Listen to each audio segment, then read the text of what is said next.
The People's Democratic Party (PDP) don tok again say dem go still hold dia 100th National Executive Committee meeting wey dem don plan for June 30, 2025 for Abuja. As dem dey yarn tori pipo about how prepared dem be, PDP National Publicity Secretary Hon. Debo come yarn say e get wahala with the Independent National Electoral Commission (INEC) as dem dey delay response to PDP letter wey dem send to inform dem about the meeting.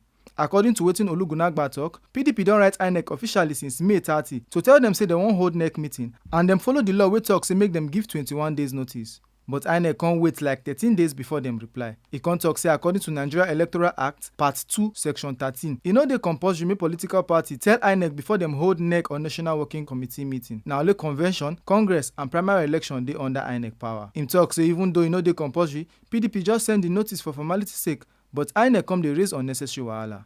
Ologunagba still fault INEC say dem even carry come one extra agenda for the meeting notice wey nobody ask dem to add, and PDP dey see am as wahala wey no concern INEC. He say even with all the gbege, PDP say dem don ready well for the national convention wey dey come, as dem don set up zoning committee and convention planning committee. He say dem still dey consult stakeholders to make sure say everybody dey carried along. Based on that directive, that INEC, that the chairman, acting national chairman of the party should inform INEC. The party on the 30th of May, please take note of these timelines.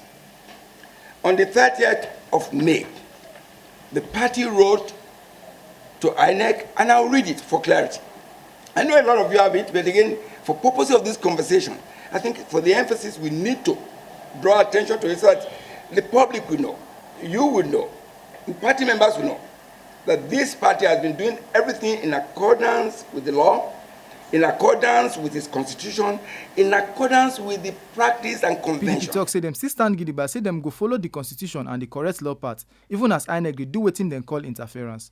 PDP still use the opportunity blast the ruling party and the current government, and dem repeat their call say make better leadership enter for the country. Make una no forget say, as we see am, na so we dey talk am. We no dey take blame. Ohifemi Onosimo, TMC News.